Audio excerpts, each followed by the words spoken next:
நல்லா என்ன முடித்த பண்றாங்க, அதெல்லாம் குறைஞ்சிருக்கிறது. அவ இன்னும் ஏது பண்ண டிராஃபிக்கை போடுங்க, இன்னும் குறைக்கிறதுக்கு டிராஃபிக் எடுத்துறாங்க. நல்லா குறைஞ்சிருக்குமா அந்த 2015ஆம் ஆண்டுல போலீஸ் உத்தியோகஸ்தர்களை வீதியில நாங்கள் இறக்கல. கூடுதலாக ஆக்சிடென்ட்கள் கூட இந்த வருஷம் மரண விபத்து மட்டும் இந்த வருஷம் 12, பாரிய விபத்து 200க்கும் மேலா போகுது. காத்தாங்குடியில மட்டும், காத்தாங்குடியில கிராமத்திலிருந்து கல்லடி வரைக்கும் விபத்துகள் கூட, சேதம் சம்பந்தமான விபத்துல 400க்கும் மேலால. ஆகவே இந்த முறை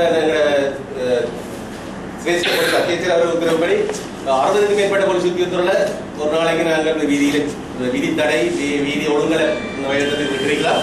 அதனால மக்களுக்கு தொந்தரவா இருக்கலாம், சாரதிகளுக்கு தொந்தரவா இருக்கலாம். விபத்து குறைஞ்சிருக்குது. இனிவரும் காலத்திலையும் போடலாம். போலீஸ் ஸ்ட்ரென்த் வந்து குறைந்தா இருக்குது. போலீஸுக்கு நெஞ்சிங்கன்னு சொன்னா ஸ்ட்ரென்த் போடும். இனி மாநில சபைக்கு போலீஸ் அதிகாரத்தெல்லாம் கொடுக்க போறாங்கன்னு சொல்றாங்க.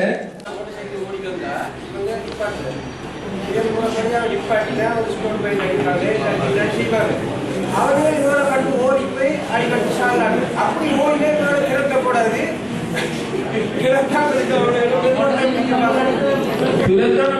உயிரிழப்புகளை குறைச்சிருக்காங்க கூட பாராட்டுறாங்க. இந்த இடத்துல ஒரு சிரமம் தான், அடிக்கடி 2 முறை சிரமம் வந்தாலும் உயிரிழப்பு குறைக்கிற விஷயத்துல கூட சிறுமையை பாராட்டுறோம்.